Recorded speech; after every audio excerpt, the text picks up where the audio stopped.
te fais un petit café? J'ai pas envie de toucher les affaires. Ouais, je te le fais. Je viens de le faire. Bien sûr. Je sais pas où.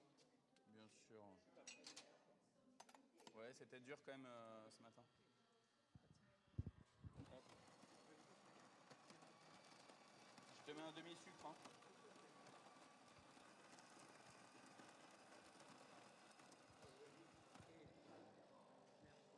Henri, il est content, il a passé la journée un peu assis sur le coucher du canapé avec moi. Il a plus.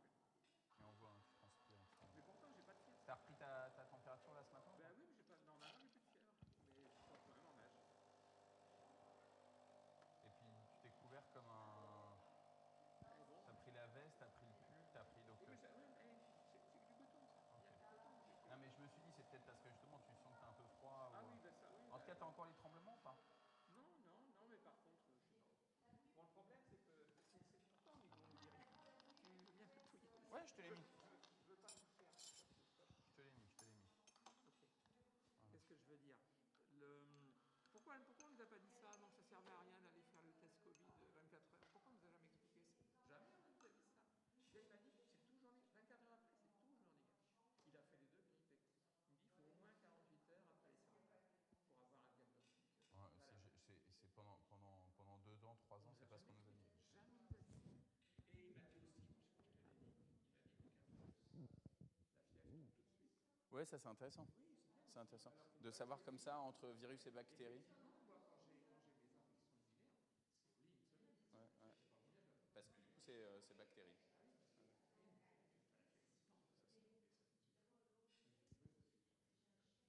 Bon, on va commencer.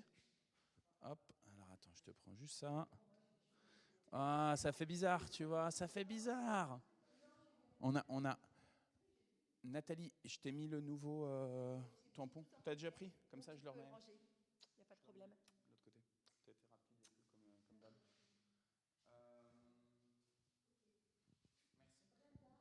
Merci. Du coup, j'en profite juste, puisque Nathalie était en train de répéter avec Jean-Pierre. Brenda, Anne, Alain, n'oubliez pas que, donc, pas ce dimanche-là, mais le dimanche d'après, c'est culte participatif. Et donc, l'idée, c'est que si vous avez envie de faire un poème, de faire une scénette, de faire un chant, de faire une danse, de faire un morceau de musique, n'importe, eh ben, vous êtes les bienvenus. Il faut juste me prévenir. Ouais, Alain, je te vois en train de chanter. T'es comme moi, on va faire un binôme, les vieilles casseroles. On vient de projeter les paroles que Jean va chanter, Jean-Pierre, Ouais. pour que les gens puissent redonner. Ok. Ceux qui connaissent, Ouais. voient les paroles, qui Ok. redonnent. Ok. Voilà. Je trouve que c'est bien. C'est bien que tu me le dises. Qui chante seul, Comme ça, je me le note. les gens reprennent en fredonnant. Ouais, comme ça, ils entendent une première fois le morceau avec toi qui chante. Et ouais. Oui, au moins le refrain. Mais peut-être que ça, tu pourras le dire en fait. C'est-à-dire qu'au moment où tu vois au début, eh ben. Ouais, très bien, très bien, très bien. Ouais.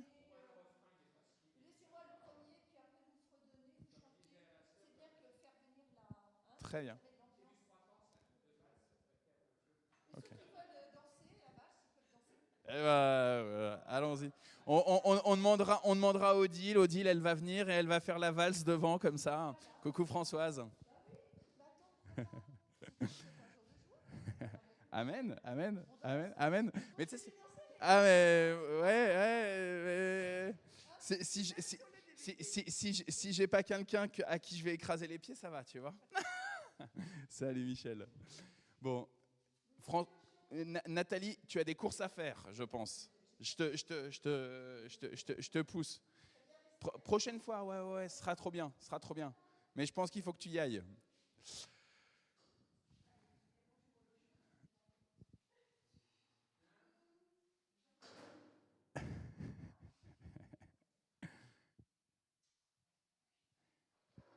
Alors, ça fait bizarre. Justement, Jean-Pierre disait de ne pas avoir notre sœur Anta. En tout cas, on pense fort à elle. Elle est bien arrivée à Tana. Elle nous a mis un mot sur WhatsApp, sur le WhatsApp du groupe de prière. Et puis, lundi, avec Nicole, on a été visiter Liv, parce que donc Liv a été hospitalisée vendredi. Donc, normalement, elle est censée sortir aujourd'hui. Je vous avoue que je voulais l'appeler juste avant le culte et j'ai pas pris le temps. Donc voilà, mais en tout cas on pense fort à toutes les deux. Et puis notre sœur Dana, ça y est, elle a repris le travail aujourd'hui, donc voilà, elle peut plus être avec nous le jeudi. En tout cas, on continue de rendre grâce au Seigneur pour tous ceux qui viennent et ceux qui peuvent aussi avoir exceptionnellement un peu de temps pour être avec nous. Je vous propose de prier. Seigneur, béni sois-tu pour cette nouvelle journée de vie. Béni sois-tu, toi qui es le Dieu qui donne de la force, de la vie, de l'espérance. Alors que nous pouvons nous sentir affaiblis, alors que nous pouvons nous sentir démunis face à la complexité des enjeux dans nos familles, dans nos lieux de préoccupation quotidienne, dans les enjeux de géopolitique. Nous croyons, Seigneur, que tu es celui qui vient redonner sagesse, espérance et vie. Alors que dans ce temps de carême, il y a un certain nombre de nos frères et sœurs, en particulier chez les catholiques, qui sont dans des attitudes de mortification. Nous voulons nous rappeler que le jour de Pâques, tu es celui qui a vaincu complètement la mort. Et donc face à tout ce qui essaye de nous dire mieux vaut la mort que la vie, mieux vaut une situation où on est dans la maîtrise que te laisser toi dans le contrôle, Seigneur. Nous voulons réaffirmer, à toi revient toute l'autorité, toute la puissance et toute la gloire. Béni sois-tu, toi qui es Père, Fils et Saint-Esprit, le Dieu unique pour les siècles des siècles. Amen. Du coup, Anne, normalement, tu vois, j'ai toujours Anta qui est là, à qui je donne le micro au début pour lire le psaume. Du coup, il va falloir que tu te colles au psaume. C'est un psaume assez court.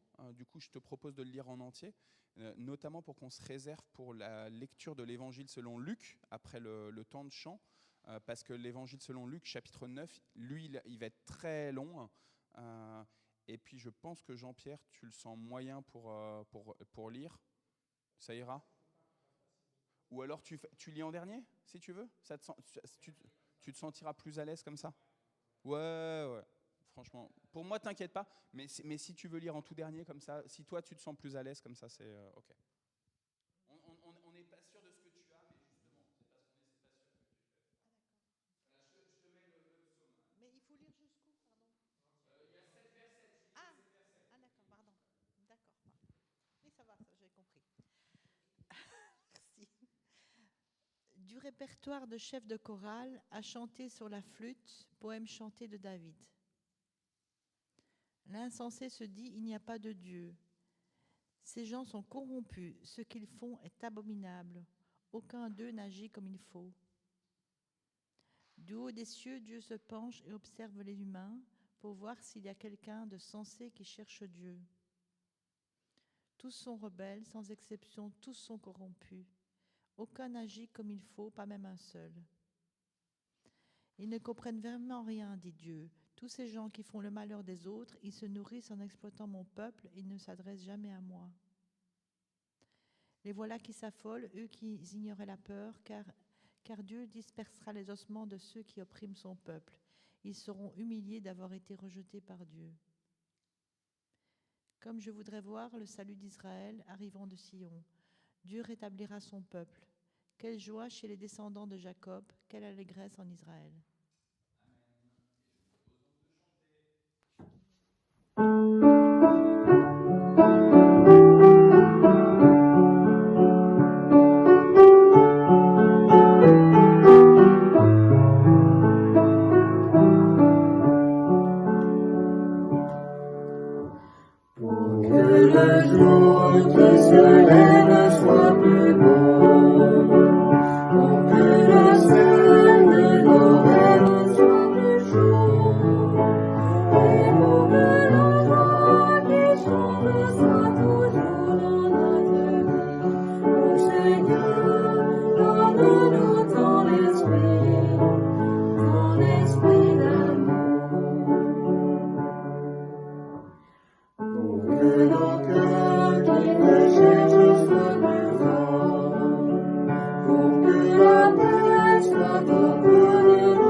C'est auprès de Dieu que je veux me tenir. Il est mon Seigneur, mon roi. C'est auprès de Dieu que je peux ressentir tout l'amour qu'il a pour moi. C'est auprès de Dieu que je voudrais grandir, entendre le son de sa voix. Je viens devant le trône, par ta grâce je me tiens, en ta présence je lève les yeux vers le lieu saint, pour contempler ta face. Je veux rester près de toi.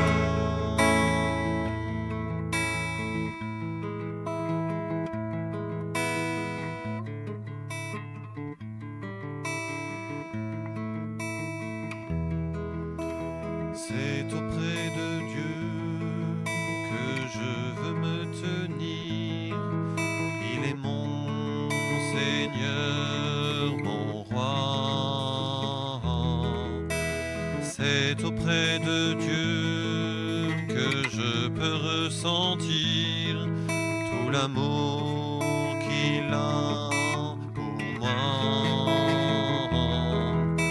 C'est auprès de Dieu que je voudrais grandir, entendre le son de sa voix.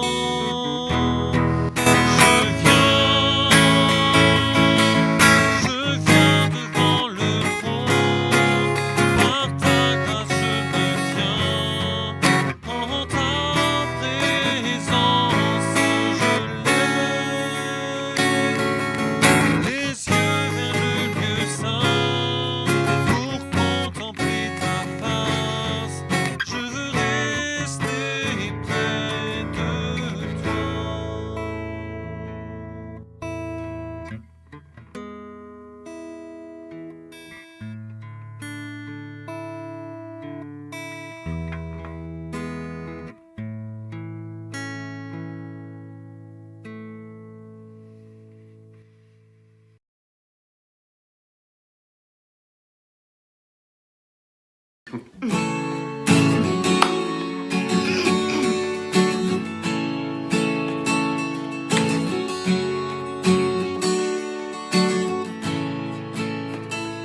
Bien avant le chant qui créa l'univers, bien avant l'esprit qui planait sur la terre, bien avant que tu me formes de la poussière,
Jésus réunit les 12 disciples et leur donna la puissance et l'autorité de chasser tous les démons et de guérir les maladies. Il les envoya proclamer le règne de Dieu et guérir les malades. Et il leur dit, ne prenez rien avec vous pour la route, ni bâton, ni sac, ni pain, ni argent, et n'ayez pas de tunique de rechange. Partout où l'on vous accueillera, restez dans la même maison jusqu'à ce que vous quittiez l'endroit. Partout où les gens refuseront de vous accueillir, quittez leur ville et secouez la poussière de vos pieds. Ce sera un avertissement pour eux.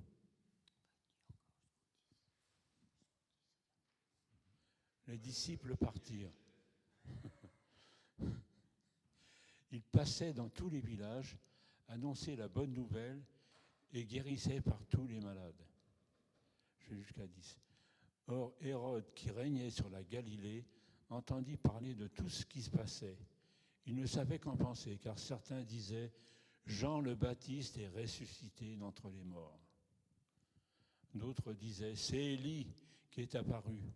D'autres encore disaient « L'un des prophètes d'autrefois est ressuscité ». Mais Hérode déclara « J'ai fait couper la tête de Jean. Qui est donc cet homme dont j'entends dire toutes ces choses ?» Et il cherchait à voir Jésus. Les apôtres vinrent et racontèrent à Jésus tout ce qu'ils avaient fait. Il les emmena et se retira avec eux à l'écart, près d'une localité appelée Bethsaïda.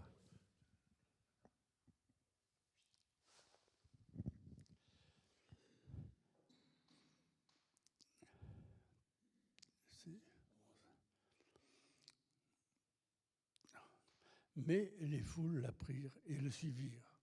Il les accueillit, leur parla du royaume de Dieu et guérit ceux qui avaient besoin de guérison. Le jour commençait à baisser. Les 12 vinrent à lui et dirent « Renvoie cette foule afin qu'ils puissent trouver nourriture et logis dans les villages et les fermes environnantes, car nous sommes ici dans un lieu isolé. » Mais il leur dit « Donnez-leur vous-même quelque chose à manger. » Ils dirent « Nous n'avons que 5 pains et 2 poissons, à moins que nous soyons censés acheter de la nourriture pour tout ce monde. » Car il y avait environ 5000 hommes. Il dit à ses talmidim « Faites-les asseoir par groupe de 50 personnes. » Ils firent ce qu'il avait demandé et les firent tous asseoir.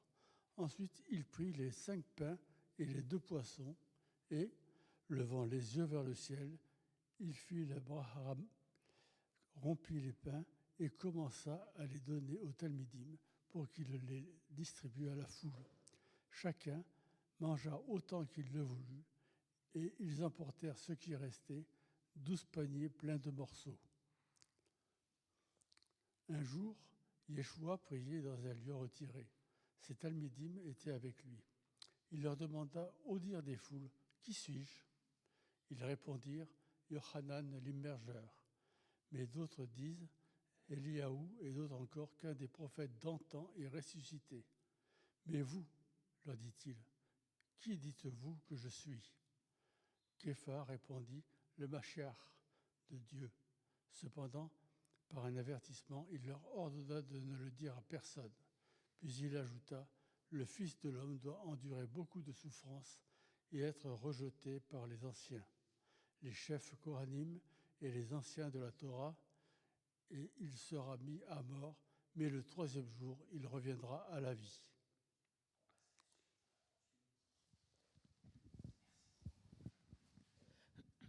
Et il disait à tous, si quelqu'un veut me suivre, qu'il abandonne lui-même, qu'il s'abandonne lui-même, qu'il prenne sa croix chaque jour et qu'il me suive. En effet, celui qui veut sauver sa vie la perdra, mais celui qui perdra sa vie à cause de moi la sauvera. À quoi bon gagner le monde entier si on se perd soi-même ou si on va à sa perte ? Si quelqu'un a honte de moi et de mes paroles, alors le Fils de Dieu aura honte de lui, quand il viendra dans sa gloire et dans la gloire du Père et des saints anges. Je vous le déclare, c'est la vérité. Quelques-uns de ceux qui sont ici ne mourront pas avant d'avoir vu le règne de Dieu. Environ 8 jours après avoir parlé ainsi, Jésus prit avec lui Pierre, Jean et Jacques, et il monta sur une montagne pour prier. Pendant qu'il priait, son visage changea d'aspect et ses vêtements devinrent d'une blancheur éblouissante. Soudain, il eut là 2 hommes qui s'entretenaient avec Jésus, c'étaient Moïse et Élie.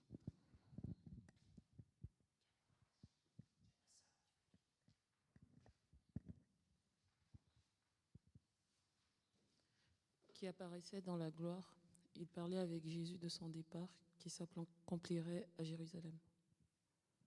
Pierre et ses compagnons s'étaient profondément endormis, mais ils se réveillèrent et virent la gloire de Jésus et les 2 hommes qui se tenaient avec lui.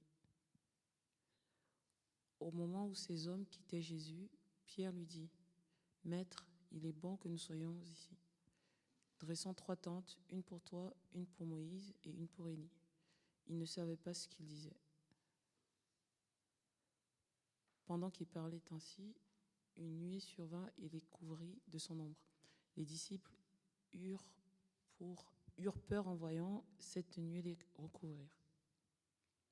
De la nuée, une voix se fit entendre. Celui-ci dit : « Celui-ci est mon fils que j'ai choisi, écoutez-le. » Quand la voix se fit entendre, on ne vit plus que Jésus seul.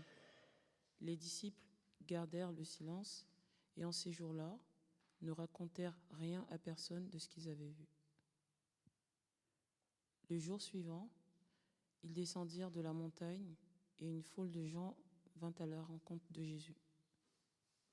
De la foule, un homme se mit à crier : « Maître, je t'en prie, jette un regard sur mon fils unique. » Un esprit le saisit, le fait crier tout à coup, le secoue avec violence et le fait écumer de la bouche.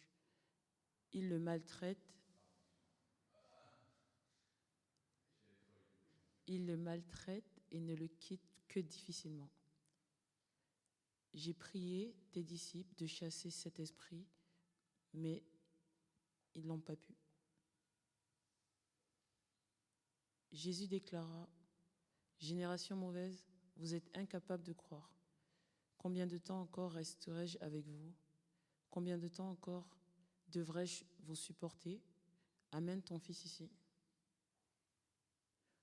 Au moment où l'enfant approchait, le démon le jeta à terre et le secoua avec violence. Mais Jésus menaça l'esprit impur, guérit l'enfant et le rendit à son père.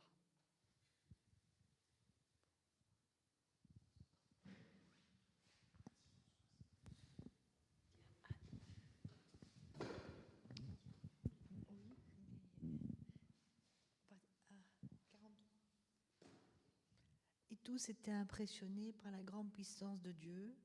Comme chacun s'étonnait encore de tout ce que Jésus faisait, il dit à ses disciples : « Retenez bien ce que je vous affirme maintenant, le Fils de l'homme va être livré au pouvoir des humains. » Mais ils ne comprenaient pas cette parole. Son sens leur avait été caché afin qu'ils ne le comprennent pas. Et ils avaient peur d'interroger Jésus à ce sujet. Les disciples se mirent à s'interroger, lequel d'entre eux était le plus grand ? Jésus savait ce qui les préoccupait. Il prit alors un enfant, le plaça auprès de lui. Il leur dit : « Celui qui reçoit cet enfant par amour pour moi, c'est moi qu'il reçoit. Et celui qui me reçoit, reçoit celui qui m'a envoyé. Car celui qui est le plus petit parmi vous tous, c'est lui qui est le plus grand. » Jean prit la parole. « Maître, dit-il, nous avons vu quelqu'un chasser les démons en invoquant ton nom, et nous avons voulu l'en empêcher, parce qu'il n'appartient pas à notre groupe. » Mais Jésus leur répondit : « Ne l'en empêchez pas, car celui qui n'est pas contre vous est pour vous. » Lorsque le moment approcha où Jésus devait être enlevé au ciel, il prit la ferme résolution de se rendre à Jérusalem. Il envoya des messagers devant lui. Ceux-ci partirent et entrèrent dans le village de Samarie pour lui préparer tout le nécessaire. Mais les habitants refusèrent de le recevoir parce qu'il se dirigeait vers Jérusalem.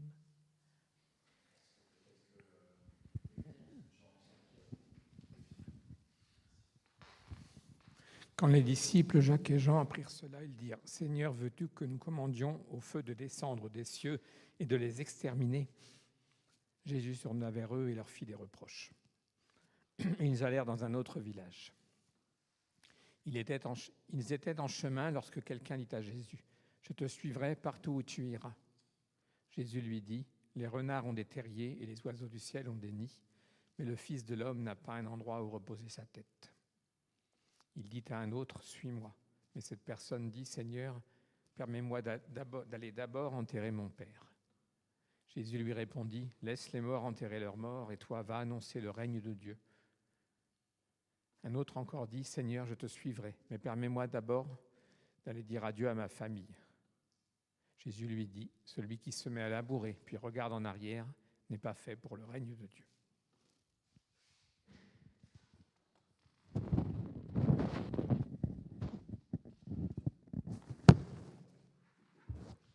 Merci beaucoup. Merci de vous être prêté à cette longue lecture. Si on n'a pas le temps de lire notre Bible tous les jours, quand on vient le jeudi, là, bam, là on prend notre dose.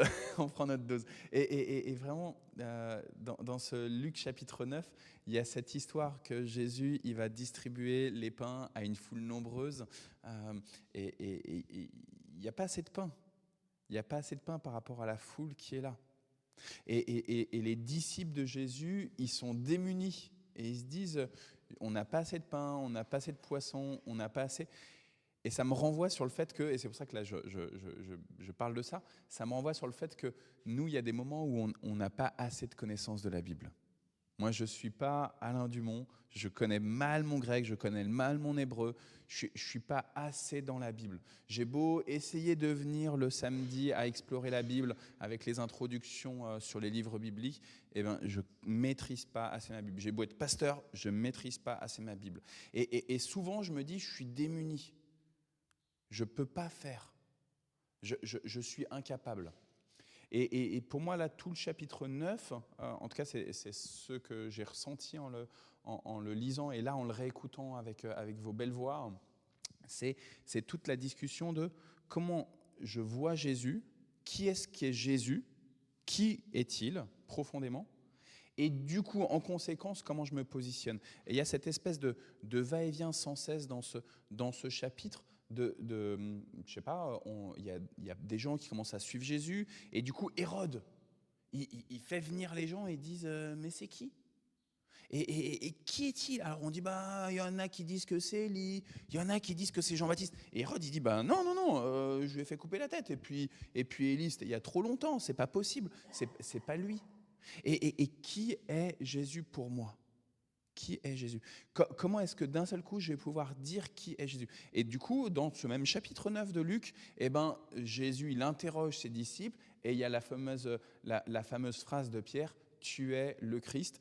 C'était Alain qui lisait à ce moment-là et tu nous as dit que c'était Messia, là, le Messie.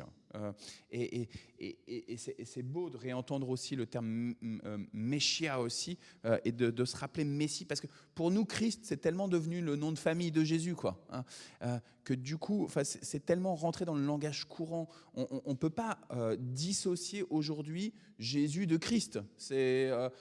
Moi, c'est Arnaud Lépine-Lassagne. Si on dit juste Arnaud, il y en a plein des Arnaud. Là, je communique régulièrement avec un Arnaud Lépine qui habite pas loin de là où j'ai grandi. Et je communique beaucoup avec lui parce qu'il reçoit des mails qui me sont adressés à moi. Et donc, il me les renvoie régulièrement en me disant « Voilà, Arnaud, je pense que c'est encore pour vous ce message. » Et parce qu'on a une adresse mail qui est presque la même, évidemment. On a le même prénom et le même nom. Mais sauf que moi, c'est Arnaud Lépine-Lassagne. Je me suis marié avec Isabelle et on a accolé nos noms. C'est plus facile que Alain Dumont. Alain Dumont, c'est mort. Il y a trop de Alain Dumont. Pire que des Arnaud Lépine.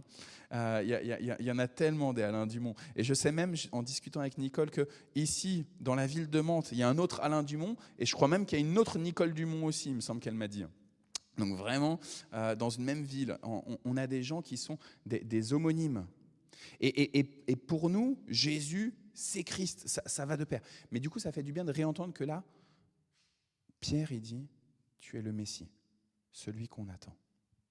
Et elle est importante, cette profession de foi de Pierre, cette confession de foi, parce que du coup, vous voyez, par rapport à Hérode qui se questionne, il se gratte la tête, et on a plein de nos contemporains qui passent leur temps à se questionner, c'est qui Jésus? Et si, en ce moment, puisque le Ramadan a commencé, les musulmans, c'est une grande question qu'ils ont sans cesse. Ils viennent, quand on a fait la maraude ambulante, chantante et ambulante, quand on était dans les rues de Mantes pendant Noël, pendant le marché de Noël, on arrive, ça va avec le soleil, Anne? Ouais. On arrive derrière la mairie de Mantes, il y avait le square Brieucel, et là il y avait le marché de Noël. Et donc on continue à chanter des chants chrétiens, on avait autorisation pour ça, on continue à chanter. Et on a des frères et sœurs d'autres églises qui étaient en train de proposer des traités. Et il y a un musulman qui vient et qui discute avec une sœur d'une des autres églises. Et en fait, j'entendais derrière, j'en ai déjà parlé même le jeudi, je les entendais derrière en pleine discussion. Et moi, je me disais, pourvu qu'elles ne viennent pas appeler le pasteur, pourvu qu'elles ne viennent pas appeler le pasteur. Je me sentais mal à l'aise. Il y avait cette grande discussion et ça parlait fort. Et la question qui était, c'est, mais et Jésus, quoi? Et Jésus? Et Jésus. Parce qu'en fait, les musulmans, ils ont bien compris que ce qui est central dans la foi chrétienne, c'est Christ. Sauf que qui est Christ? Et donc, Pierre, lui, il va dire, tu es le Messie, tu es celui qu'on attend profondément. Nous, en tant que peuple, mais nous aussi en tant qu'individus. Sauf que, vous voyez, la problématique de Pierre, c'est qu'en même temps qu'il dit, tu es le Messie, il est capable de dire des grosses âneries à Jésus. Et si vous voulez, je ne sais pas comment ça s'est passé pour vous le moment de votre baptême, si vous avez été baptisé adulte, si comme moi vous avez été baptisé enfant, alors là c'est encore pire, mais souvent, au moment du baptême, après coup, on a un contre-coup. On a un contre-coup. Et on a été capable de venir devant l'assemblée, peut-être avec nos balbutiements, mais de faire un témoignage. Et puis, quelques jours, quelques semaines, quelques mois après, d'un coup, c'est comme si notre foi, elle s'éteignait. Et moi, ça arrive souvent que je vois des gens, ils ont le feu pour le Seigneur, ils veulent, s'ils ont été baptisés un peu plus jeunes, ils ont la confirmation de la foi de leur baptême, et ils vont prendre la parole. Moi, je me souviens, ceux qui ont confirmé la foi avec moi, on était 3 dans notre classe de confirmation de foi. C'était... je dirais en 97, peut-être quelque chose comme ça. Et sur les 3, en fait, je suis le seul qui ait continué à avoir une vie d'église.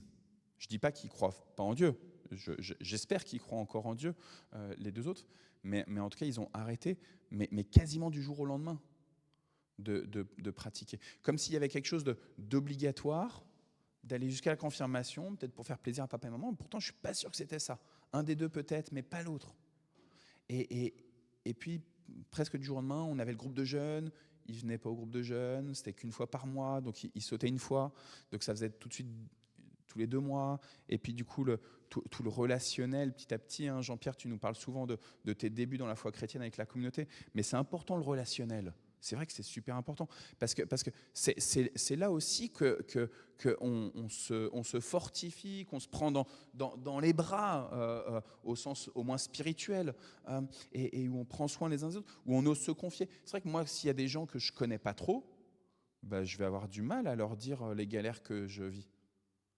Alors que si je vous côtoie, ça va être plus facile pour que je puisse, pas pour que vous fassiez comme moi et vous dire « Ah ouais, Arnaud, il traverse des trop grosses galères et du coup, je vais traverser les mêmes. » Ou que vous preniez exemple sur moi, ouais, c'est ça. Ou que vous ayez pitié de moi, mais au sens un peu négatif. Mais juste, on s'épaule les uns les autres. Et moi aussi, je sais que c'est parce que vous me côtoyez que vous osez aussi des fois me dire « Arnaud, il y a telle galère, etc. » Et qu'on va prier les uns pour les autres. Donc, la difficulté de Pierre, je reviens sur le sujet de la confession de foi, c'est qu'il va être capable de confesser Jésus, mais tout aussi vite, il est capable de renier Jésus, en fait. Et ce qui est magnifique dans ce chapitre 9, c'est qu'il y a encore une autre confession de foi. Donc, on a Hérode qui se pose la question, il se gratte la tête, il ne sait pas, il est un chercheur de qui est Jésus, mais il ne va pas aller jusqu'à penser que c'est le Messie. Il y a Pierre qui va aller plus loin, qui va dire tu es le Messie, mais on sait que Pierre, il est comme nous, dans des difficultés à réellement comprendre ce que ça veut dire le Messie pour moi, enfin pour lui en l'occurrence. Et puis la troisième confession de foi, en fait, c'est une voix qui arrive du ciel. C'est au moment où Jésus il est transfiguré. Il est sur cette montagne, il est avec juste quelques disciples, avec 3 disciples. Et là, il y a une voix qui sort du ciel et qui dit « c'est lui, mon fils ». Exactement comme c'était au moment du baptême de Jésus. Et cette voix, elle est importante parce que du coup, Jésus va, dans l'évangile selon Jean, parler de « je ne me rends pas témoignage de moi-même, mais un autre rend témoignage de moi ». En fait, vous pouvez, mes sœurs et mes frères, vous pouvez confesser Jésus tous les jours, tous les matins. Et le matin, et vous dire « Ok, je te remercie Seigneur de m'avoir donné la vie, je te remercie pour la journée. » Moi, j'essaye de le faire. Je vous avoue que des fois, c'est pas facile en fait. Des fois, j'oublie. Mais on peut se dire « Allez, je prends une bonne résolution tous les matins, avant de poser le pied au sol. » Je confesse la Seigneurie de Jésus. Moi, des fois, je récite le symbole des apôtres parce que ça m'aide en mode récitation, justement, comme ça, pour confesser dès le matin. Mais en fait, s'il n'y a pas la voix extérieure à vous qui vient vous dire « Jésus est le Fils bien-aimé », alors votre foi, elle va être balbutiante. Vous savez, c'est comme quand, des fois, je suis devant le miroir et je me dis « Arnaud, t'es un beau gosse ». Et en fait, je me le dis à moi-même pour développement personnel, quoi. Arnaud, t'es un beau gosse, parce qu'intérieurement, je me sens pas très beau. Mais donc, du coup, je me dis dans le miroir, je me dis, ah, t'es un gagnant, oh, regarde tes abdominaux, ouais, c'est bon, t'es fort. Et bon, ils sont pas. Hein, mais Brenda, elle sait que j'essaye de faire du sport. et on essaye comme ça, sauf qu'en fait, on est tellement déçus par nous-mêmes. Et il y a tellement cette petite voix du diable qui vient s'immiscer en nous et nous dire, bah non, en fait, t'es pas beau. En fait, t'es un imbécile. En fait, les gens, ils peuvent pas compter sur toi. En fait, t'es pas aimable. Et pourquoi tu serais aimable en plus ? Tu vaux rien. À quoi bon ? Et pourquoi même ta vie, elle serait précieuse ? Va t'euthanasier. Vous voyez ? Et ça, c'est tout l'enjeu, hein, d'ailleurs, puisque maintenant, le président, ça y est, après l'IVG, il s'attaque enfin à l'euthanasie, hein, enfin, parce que ça fait des mois hein, qu'il attendait impatiemment, depuis même sa première élection, il attendait impatiemment de s'attaquer au droit à mourir dans la dignité. Et vous avez peut-être entendu que cette interview de dimanche, là, qui a été sortie, eh ben, il veut proposer une loi de la fraternité. Parce que mourir, c'est être fraternel. S'aider à mourir activement, c'est être fraternel. C'est prendre soin les uns des autres. Ah, il n'y a plus que ça à faire, hein, désolé. Hein. Je t'aide à prendre le médicament qui va te tuer, quoi. Je suis fraternel, j'ai de la compassion pour toi. C'est terrible. Je finis, Anne. Je finis. Et c'est tellement difficile. C'est tellement difficile. Parce que cette petite voix, eh ben, on peut tous, à un moment donné de la vie, de notre existence, nous dire, c'est vrai, à quoi bon vivre ? J'ai fait trop de conneries. Je sais même pas, j'entends que Dieu, c'est un Dieu de miséricorde, c'est un Dieu de grâce, mais en fait, j'en ai trop fait, quoi. Bien sûr que Dieu, il nous dit, tu pardonneras 7 fois, 70 fois. Mais moi, j'ai fait plus encore que tous ces 7 fois, 70 fois que j'ai été contre lui. Alors, on va essayer de trouver des astuces pour dire, ouais, mais c'est tel péché 7 fois, 70 fois, et tel autre 7 fois, 70 fois, et tel autre 7 fois, 70 fois, donc c'est bon, j'ai le temps. Mais il y a des péchés qu'on a fait largement plus que 7 fois, 70 fois. Et alors, ouais, tu vois, du coup, on va se rajouter des trucs. On va dire, ah ouais, mais c'est que par jour, machin, etc. Mais en fait, on va mettre du religieux, de la religiosité, du légal, tu vois, exprès justement, pour se dire, ah, c'est tel péché par jour, 7 fois, 70 fois. Ouais, bah, peut-être que tel péché par jour, tu l'as fait plus que 7 fois, 70 fois. La médisance, par exemple, ou le fait juste de penser du mal de l'autre. Juste le fait de penser du mal de quelqu'un, c'est déjà péché.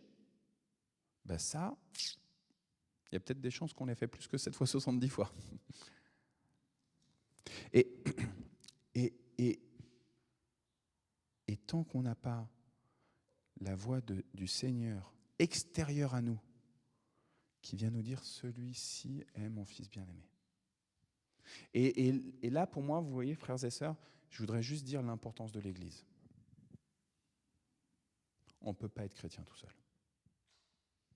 Parce que l'importance de l'Église, elle est que justement le dimanche ou le jeudi, là comme nous, eh ben, il y a une voix extérieure à nous-mêmes qui nous dit « Regarde le Christ ». Et ce n'est pas YouTube, même si YouTube le fait un petit peu. Les cultes YouTube nous permettent déjà un petit peu d'avoir quelque chose d'extérieur à nous, mais on le choisit, YouTube. On a le choix entre plein de vidéos. Est-ce que je regarde une vidéo d'un chat qui fait d'un chien qui est en train de faire des acrobaties? Est-ce que je regarde quelqu'un qui s'amuse à lancer un ballon de basket en faisant tout un truc, un circuit machin, et paf, ça tombe pile poil? Ou est-ce que je regarde la porte ouverte de Mulhouse? Et j'ai le choix entre toutes les vidéos. Si une fois j'ai regardé une vidéo d'un chat, eh ben YouTube, l'algorithme va faire qu'il va me proposer d'autres vidéos de chats rigolos. Et venir à l'église, c'est réentendre. Celui-ci est mon fils bien-aimé. Donc ça, c'est le premier point que je voulais vraiment juste entendre là de cet évangile selon Luc. Et le deuxième point, c'était, et ensuite, qu'est-ce que ça, en quoi ça m'oblige? En quoi ça m'oblige?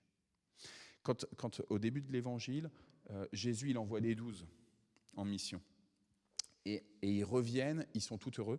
Et dans le chapitre d'après, ou dans celui d'après, je ne sais plus si c'est 10 ou 11, il envoie les 72.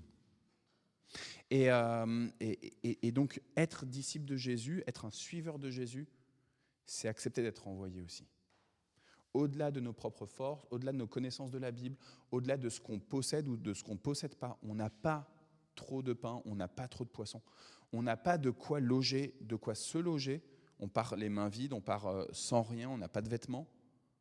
Mais comment est-ce qu'on va être accueilli? Comment est-ce qu'on va accueillir aussi l'autre? Pour moi, ça, c'est une grande question. Je vous l'ai dit de manière très, très précise là. À l'heure actuelle, je veux dire, nos chambres, elles sont toutes prises par les enfants. Il y a la salle de l'église en dessous du temple. C'est la salle des adolescents. Je me dis, il n'y a pas de lieu pour accueillir quelqu'un. Mais qu'est-ce que je fais si j'ai quelqu'un qui vient et qui me dit j'ai pas de quoi être logé? J'ai pas de quoi être logé.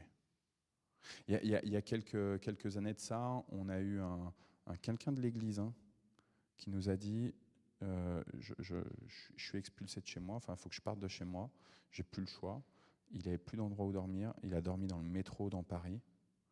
Et en fait, on s'est questionné, et en tant que, je suis pas sûr que l'entraide, je regarde vers François, je suis pas sûr que l'entraide était au courant de ce truc-là, mais au niveau du conseil presbytéral, du conseil des anciens de l'Église, on a dit qu'est-ce qu'on fait là sur ce sujet très précis de quelqu'un qu'on connaît, qui est dans nos rangées, dans nos bancs. Et on a demandé à l'Église nationale si on pouvait l'héberger dans la petite salle qui est juste derrière. On se disait, au moins il y a des toilettes juste à côté, il y a une petite kitchenette et on pourrait prendre soin de la personne. Et l'Église nationale nous a dit, les assurances ne permettent pas d'héberger quelqu'un dans une église. Pour héberger quelqu'un, il faut que ce soit dans le presbytère. L'Église n'a pas le droit d'héberger quelqu'un. S'il arrive un accident, vous ne serez pas couvert par les assurances. Ouais, c'est ça. Le temple et les salles paroissiales. Le temple et les salles paroissiales, elles n'ont pas le droit d'accueillir quelqu'un. Et je me suis dit, et le conseil presbytéral était vraiment abasourdi par cette nouvelle. Et on se disait, qu'est-ce qu'on fait? En plus, maintenant qu'on a la nouvelle.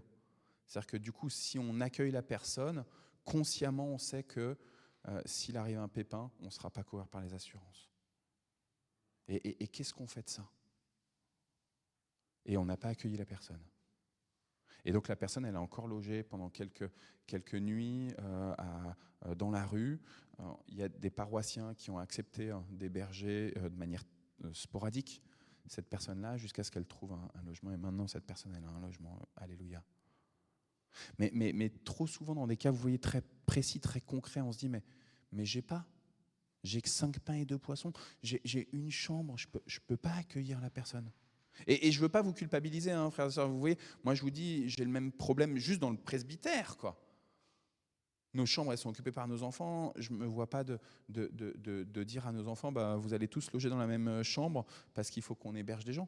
Et en même temps, je pense au pasteur Julien et Isabelle Coffinet de la Fondation La Cause, quand ils vivaient à Saint-Germain-en-Laye. Ils avaient une grande maison à Saint-Germain-en-Laye. Le presbytère, il est vraiment grand. Il est sur le rez-de-chaussée et 2 étages. Et en fait, eux, ils n'utilisaient pas du tout le dernier étage. Et du coup, ils hébergeaient des gens, sans cesse. Il y avait tout le temps des gens qui étaient hébergés. Il y a des gens avec qui ça s'est bien passé. Il y a des gens avec qui ça s'est très mal passé, vraiment, où ça a été très compliqué, et même où il a fallu les faire partir, et où c'était du combat pour les faire partir. Vraiment, très, très, très, très dur. Mais il y a aussi des personnes qui ont été remises positivement, quoi, dans la vie, quoi, qui ont retrouvé un lieu pour se reposer, et qui ont pu grandir et qui vont bien maintenant. Des personnes qui étaient sans papier, qui maintenant sont administrativement en situation régulière, quoi.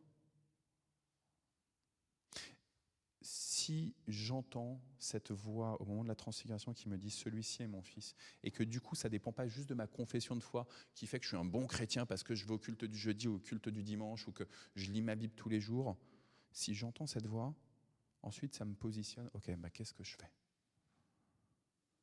Qu'est-ce que je fais ? Est-ce que quand je croise quelqu'un qui me demande des sous, comme je le fais souvent, j'essaye vite de détourner le regard, je regarde vite mon portable, je mets vite mes écouteurs. Non, désolé. Quand tu arrives au feu rouge et tu as quelqu'un avec un panneau avec marqué Syrie, et tu dis je pense que c'est pas un Syrien, hein, j'y crois moyen. Hein. Méfiance. À nouveau, c'est pas pour vous culpabiliser. Là, je parle de mes propres failles. Hein. Donc, voilà. Je m'arrête là. Anne, tu voulais prendre la parole. Pour ceux qui n'ont pas l'habitude de notre culte du jeudi, c'est vrai que l'idée, c'est toujours un peu d'échanger ensuite, hein, soit sur le texte en tant que tel, soit sur la méditation. Mais ouais, tu as raison, Françoise. On se laisse 5-10 minutes. Ouais, on va voir. On va voir comment on parle. Vas-y. Je ne vais pas être trop longue, mais voilà, moi j'ai travaillé à l'hôpital et en cardiologie où les gens, il y avait des gens qui souffraient énormément parce qu'ils venaient tout le temps à l'hôpital. C'était leur 2e maison. C'était des insuffisants cardiaques, voilà. Et je me souviens toujours d'une dame, elle me connaissait, elle reconnaissait mon pas. Et c'est un chant que... Ça veut dire qu'elle me connaissait, voilà. Et elle est dans sa chambre et j'arrive et elle m'entend. Et elle sait que c'est moi. Donc ça veut dire qu'elle me connaît. Parce qu'elle revenait tout le temps. Et cette femme m'a dit, j'ai demandé au docteur d'en finir avec la vie parce que j'en peux plus. Et moi, qu'est-ce que vous voulez que je dise ? C'est pas bien, je peux pas dire ça. Moi, cette femme, j'ai aimé cette femme parce qu'elle venait, on s'était attachés là, à force. Mais je peux comprendre, voilà, c'est ce que je veux dire, parce qu'elle n'en pouvait plus, elle était au bout du rouleau. Et ça, je voudrais qu'on se souvienne que... Je pense qu'on peut tout à fait comprendre. C'est aussi pour ça que l'accompagnement des personnes en fin de vie et des mourants, en fait, ça demande quand même un minimum de formation. Alors, il y a tout le côté que je viens de vous dire de on n'a rien, mais en même temps, on est appelé justement aussi à se former. Il y a des DU en soins palliatifs. Aujourd'hui, tu vois, pour moi, le scandale déjà sur cette question de l'euthanasie, c'est qu'il n'y a pas tous les départements qui ont des services de soins palliatifs. C'est qu'ici, dans les Yvelines, le service de soins palliatifs d'Oudan, là, il vient d'être fermé parce qu'on n'a pas de médecin. Alors, ils ont dit, oui, c'est juste temporaire, on est en train de recruter, machin. En attendant, il y a 6 mois sans soins palliatifs dans les Yvelines. Dans les Yvelines, quoi. Et je me dis, évidemment qu'on va aller vers l'euthanasie, parce que s'il n'y a personne pour écouter, pour essayer d'offrir peut-être d'autres visions, etc. Il y a eu un excellent, vraiment, qui a été diffusé à la Fondation, à l'Espace Brassens, un excellent documentaire de la Fondation Jérôme Lejeune. La Fondation Jérôme Lejeune, c'est une fondation pour catholique qui s'occupe en particulier de personnes trisomiques. Et donc, elle a tout un combat pour la vie, mais en même temps qui est là en train d'essayer de prendre soin comme il faut des gens. Et ils ont fait un très bon reportage, un documentaire d'1 heure à peu près. Vous pouvez le visionner sur YouTube. Il a même été diffusé à la télé. J'ai plus le nom en tête. Je vais essayer de le regarder. Mais vraiment, il montre aussi justement comment les soins palliatifs essayent d'accompagner. Et en même temps, en effet, il y a des situations où en fait, tu accompagnes vraiment vers la mort, quoi. La même chose, en fait, j'ai travaillé un petit peu dans un hôpital et j'ai passé une semaine en réanimation, ou 10 jours.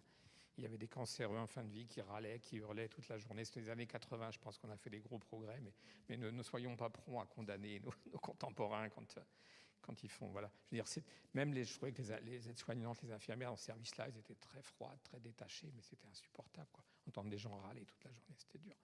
Je voulais parler d'autre chose, mais tu as parlé de ça. Je voudrais juste, ça c'est plutôt vers Alain que je me tourne, c'est une des questions.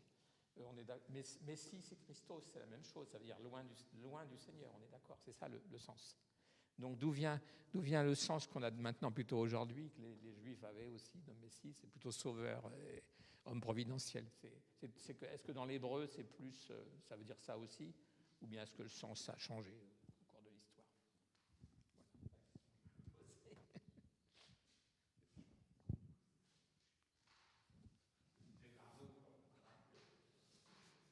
Alors, tu prends le micro ou pas? C'est bon? C'est bon. J'avais fait connaissance avec un frère en Christ qui habitait vers Rouen. Et dans l'hôpital où il allait, il y avait une aumônerie interreligieux chrétien, donc protestant, catholique, évangélique, tout ça. Et il y avait un moribond. Il a prié pour lui et l'homme a été guéri. Mais la famille, ça lui a déplu. Et pour l'hôpital, il y avait une certaine peur. Mais je dis merci Seigneur de voir des cas comme ça. Et je crois que ce qui manque vraiment dans les hôpitaux, ce sont des frères et sœurs en Christ pour aller visiter, enseigner et prier. Après, je pense qu'il y a à quel moment t'annonces Jésus. Tu sais, c'est l'armée du salut qui avait ce slogan « Soupe, savon, salut ». Ça ne sert à rien de venir bassiner avec Jésus, et je dis bien bassiner, à des gens qui ont rien dans le ventre et qui se sentent sales, qui se savent sales même, qui puent, pour parler de gens de la rue par exemple. Et il faut y aller par paliers. Et des fois, on y va un peu en mode évangélisation bourrin, alors que les gens, ils ont d'abord besoin d'écoute. Mais tout ça, c'est dans l'esprit, en fait. Je pense qu'il faut vraiment prier avant de faire des visites. Seigneur, utilise-moi comme il faut. Si je dois dire ton nom, permets que je dise ton nom.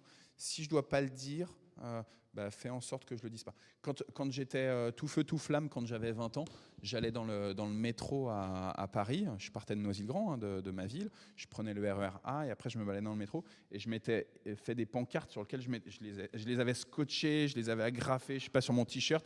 Et je me baladais comme ça.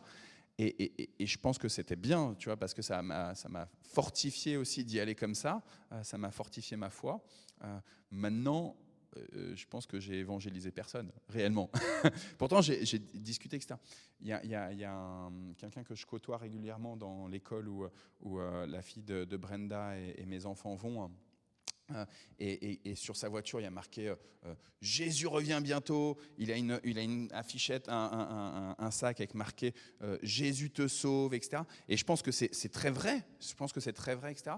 Maintenant, nos contemporains, des fois, c'est un peu trop dur de se prendre ça comme message. Ils ont besoin aussi d'abord de contact humain, etc. Donc, trouver toujours le juste milieu, tu vois. Moi, je suis très heureux que Jean-Pierre il aille chanter dans le RER ou dans le métro plutôt sur Paris. Mais tu vois, je pense qu'il faut des fois il faut chanter, des fois il faut apprendre à se taire, des fois il faut annoncer directement, explicitement Jésus, des fois il ne faut pas le faire. Par rapport aux personnes qui sont en fin de vie, ce documentaire vraiment, il nous montre à quel point les gens, ils ont d'abord besoin qu'on soit là et qu'on les aime. Et ensuite, tu vois, dans une deuxième étape, de leur dire, mais en fait, ils sont encore importants. Et même s'ils sont en fin de vie, ils sont importants aux yeux de Dieu. Je vous donne un exemple très précis. On a le frère d'une paroissienne qui a un cancer au cerveau. Il n'en a pas pour 2 ans de vie. On le sait. Il le sait parce que sa compagne, elle est morte du même cancer il y a 10 ans. Je veux dire, on doit être là, lui dire combien on l'aime, lui dire combien on prie pour lui. Et petit à petit, on arrive à avoir éventuellement des portes pour lui dire que Dieu l'aime aussi. Le documentaire dont je vous parlais sur l'euthanasie s'appelle « Tout mais pas ça ». Vous faites sur Internet toutmaitpassa.org, il y a un site dédié, et vous avez le documentaire en première page, là. Il est, voilà, il y a le lien, il y a la vidéo YouTube, etc. Ça dure 1 heure. Franchement, je vous le recommande vraiment, parce qu'il montre aussi que c'est une question où il ne faut pas être tranché conservateur en disant surtout pas l'euthanasie, mais comment est-ce que justement on accompagne au maximum dans les soins palliatifs.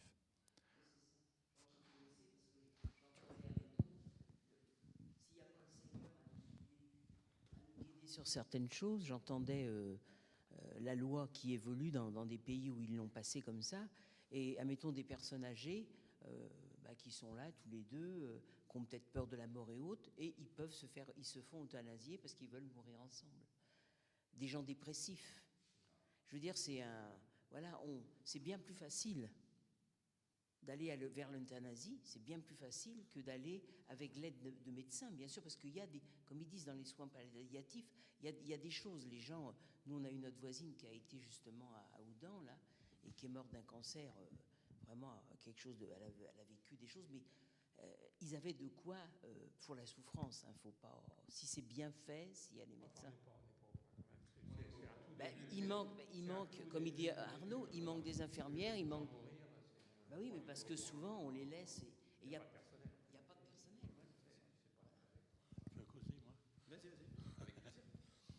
personnel. Oui, moi je reviens plus sur le passage que nous avons lu. Alors ce qui est étonnant, c'est que cette semaine, avec Françoise, on a lu ces passages. Ouais. Et dans Matthieu aussi. Et il y a eu plusieurs révélations, enfin des révélations non, parce que en fait on connaît les passages, mais à force de les relire, on découvre d'autres choses encore. Et la première chose qu'on a découvert, c'est l'autorité que Jésus donne à ses disciples. Et nous, ce qu'on en a déduit, c'est qu'on n'utilise pas assez souvent cette autorité, parce que Jésus nous la donne aussi. Et quand on prie pour délivrer, pour guérir, on ne dit pas mon Dieu, tu ne veux pas guérir cette personne, s'il te plaît? Mais si tu veux, hein. Non, ça, c'est pas bien. C'est pas une bonne prière. Et donc, c'était un premier point. Le deuxième point, c'est celui de la multiplication des pains.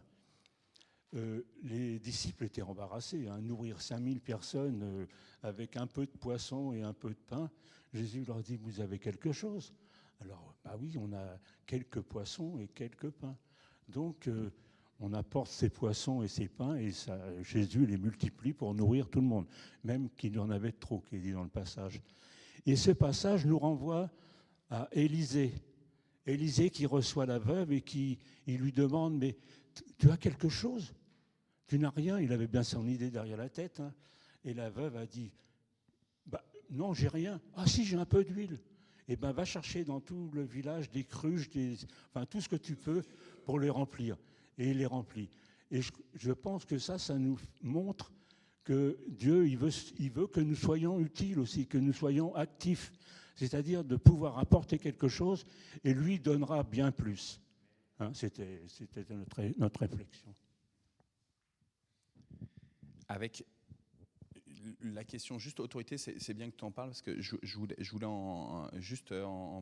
m'étais dit que je voulais vous en parler.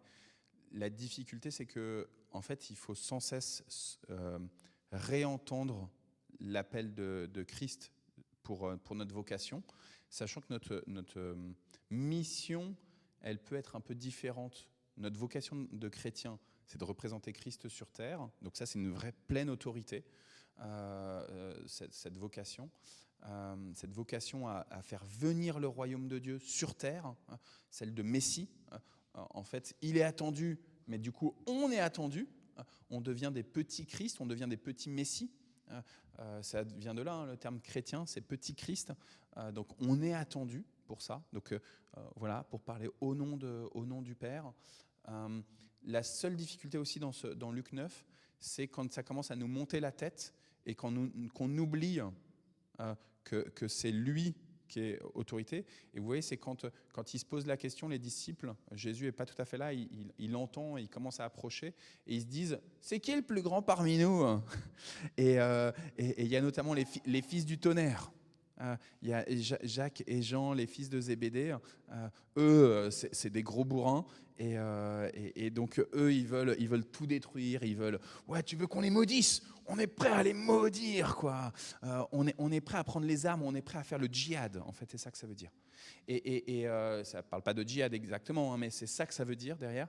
Et en fait, on peut des fois, au nom de cette autorité qui nous est donnée, si on n'entend plus la voix de Dieu, cette voix de la transfiguration, si on n'entend plus cette voix, eh ben, on peut faire de cette autorité un grand n'importe quoi. Et on connaît des pays où il y a des chrétiens qui sont très investis en politique, qui oublient d'entendre la voix de Dieu et qui vont faire des grosses conneries. Amen, amen. Ouais. Et après, selon l'étendue du pouvoir humain que tu as, tu peux faire plus ou moins de dégâts. Donc voilà. Je rappelle juste les boucles de ceinture des soldats nazis. Dieu est avec nous. Donc voilà. Tu voulais dire quelque chose? Non?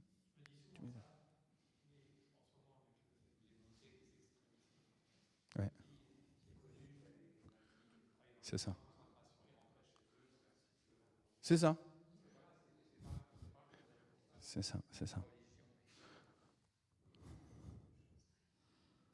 Ouais. D'où le fait que dans certaines églises évangéliques, dans beaucoup d'églises évangéliques, on a tendance à être prudent sur le côté un peu religieux, rituel, par exemple de la prière du bénédicité avant la table, qui serait très formalisé, du Notre Père qu'on dit avant de dormir, de machin, etc. Parce que justement, ça peut être complètement déconnecté du reste de notre journée. Donc, ouais. Il est 11h05, donc je vous propose qu'on s'arrête là sur le temps de méditation. Est-ce que vous avez des sujets de prière que vous voulez qu'on élève à Dieu? Je pense à Liv, évidemment. Je pense qu'on peut continuer de prier pour Anta et peut-être pour Madagascar, plus globalement.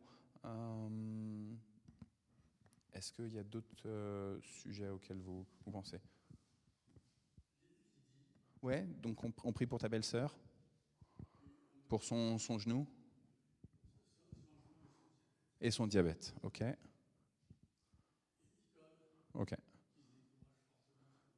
Donc la question logement, on continue de prier pour cette question du logement.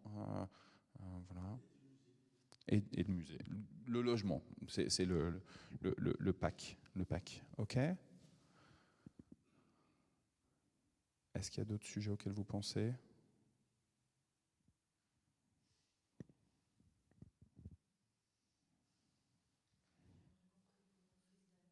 Ok. D'accord. Ouais. Ok. On a entendu là dans le temple. Je le répète pas par le micro, mais on a entendu dans le temple. Ok, je vous propose qu'on... Et portes ouvertes. Oh là là, portes ouvertes. Merci beaucoup. Donc c'est pour la Somalie, prête à perdre la vie pour Jésus. Ayesha est une chrétienne somalienne qui a été rejetée par sa famille, a failli perdre la vie après avoir choisi de suivre Jésus. Un soir, en rentrant chez elle, Ayesha a été attaquée par 3 femmes qui l'ont poignardée dans le dos et près du cœur, juste parce qu'elle était devenue chrétienne. Suite à cette tentative de meurtre, Ayesha a été emmenée à l'hôpital où elle a subi des opérations qui lui ont sauvé la vie in extremis. Fait incroyable, les tribunaux ont libéré ses agresseuses, mais il y a pire, l'oncle d'Ayesha a déclaré aux autorités « Nous sommes heureux qu'elle a failli être tuée ». L'oncle qui a dit ça. Nous sommes heureux qu'elle a failli être tuée. Pourquoi tant de haine? Dans la culture somalienne, quitter l'islam est considéré comme une trahison, hein, et les convertis sont rejetés par leur famille, comme la plupart des rares chrétiens somaliens. Ayesha est une musulmane convertie qui a vite appris que suivre Christ a un prix. Suite à sa conversion, Ayesha a été traitée avec cruauté. Elle se souvient, si je parlais, ma belle-mère me disait « Tais-toi, tu es une infidèle !» Son mari est parti, sa belle famille a même essayé de lui prendre de force ses 3 jeunes fils. Puis l'entourage a essayé de persuader les fils de quitter leur mère, mais ils ont choisi de suivre Jésus. Face à l'opposition familiale croissante, Ayesha reste fidèle à Christ. Grâce à Dieu, grâce à vos dons, grâce au soutien de nos partenaires, elle tient bon dans un contexte difficile. Je veux rendre grâce à Jésus car il m'a montré la lumière. Je remercie et je vous remercie tous, conclut avec reconnaissance, cette courageuse chrétienne. Voilà. Donc, peut-être que ça me fait juste penser à un sujet de prière. Vu que là c'est la Somalie, ça me fait penser à côté à la Tanzanie. En mi-février, il y a eu un accident de car avec des missionnaires de Jeunesse en Mission qui sont décédés, 12 missionnaires de Jeunesse en Mission qui sont décédés. Donc c'était assez tragique. Moi je prie régulièrement pour les familles endeuillées, et en particulier pour la base Jeunesse en Mission en Champagne, parce que j'en connais un certain nombre, et un des responsables était dans ce bus et est décédé. Et ouais, donc voilà, juste la famille de ces... On appelle ça les Gémiens, les équipiers de GEM, de Jeunesse en Mission. Et voilà. Et peut-être du coup, vu que c'est le Ramadan, on peut prier aussi justement pour les musulmans, pour que leur quête de vérité, de salut, puisse permettre à ce qu'ils soient attentifs à Christ.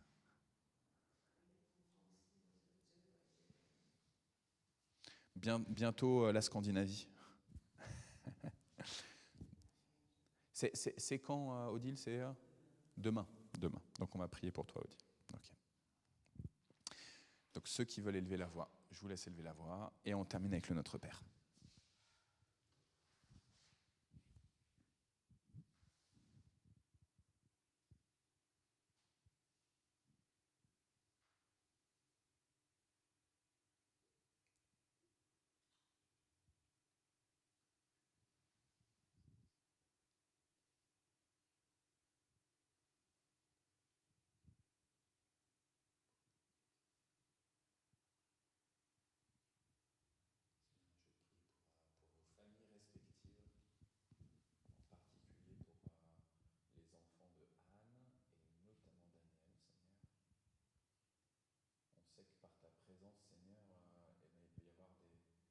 Séparation, des divisions et même de la haine dans les familles. On l'a entendu avec ce témoignage sur Ayesha en Somalie. Mais on sait aussi que tu es un Dieu qui est capable de faire, de réconcilier ceux qui sont en toi, ceux qui s'étaient séparés, qui avaient été séparés, de revenir dans ta maison et d'être à nouveau unis, réunis. Seigneur, intervient et offre des opportunités de miracles, s'il te plaît, dans la famille d'Anne.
plus âgés.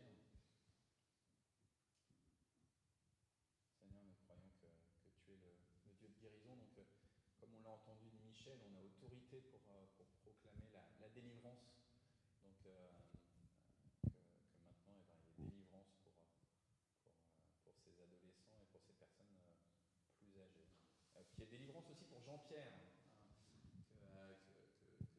Cette fièvre-là qu'il a, puisse totalement disparaître, que cette fatigue disparaisse par le nom de Jésus. Amen.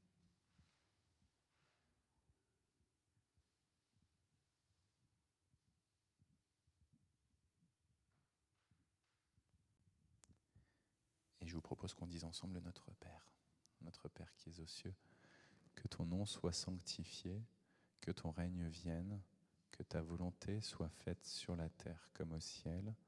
Donne-nous aujourd'hui notre pain de ce jour. Pardonne-nous nos offenses, comme nous pardonnons aussi à ceux qui nous ont offensés. Et ne nous laisse pas entrer en tentation, mais délivre-nous du mal, car c'est à toi qu'appartiennent le règne, la puissance et la gloire pour les siècles des siècles. Amen. Amen.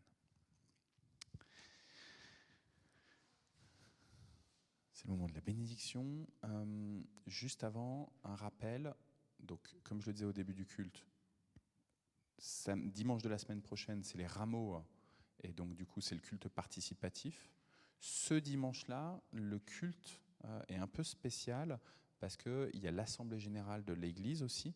L'Assemblée générale a lieu à 10h45 et le culte est avancé à 9h45. Donc ça, ce dimanche-là, le 17 mars, culte à 9h45, Assemblée générale à 10h45.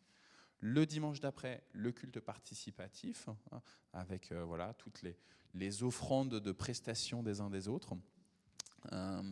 Et puis, à partir du culte des rameaux, du dimanche 24, il va y avoir tous les soirs de la semaine un culte.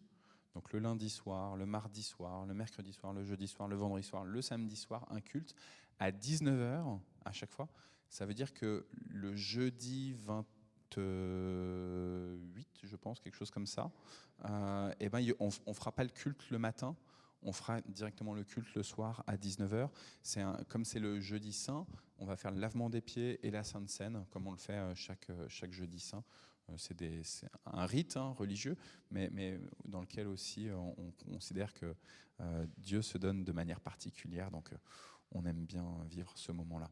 Et le mardi de cette semaine où il y a tous les jours un culte, la célébration, elle ne sera pas ici, mais elle sera à l'église rue du Docteur Roux. On va la faire avec les évangéliques du CCM et donc les pentecôtistes aussi du Docteur Roux et les pentecôtistes ghanéens aussi du boulevard du Maréchal Juin, normalement.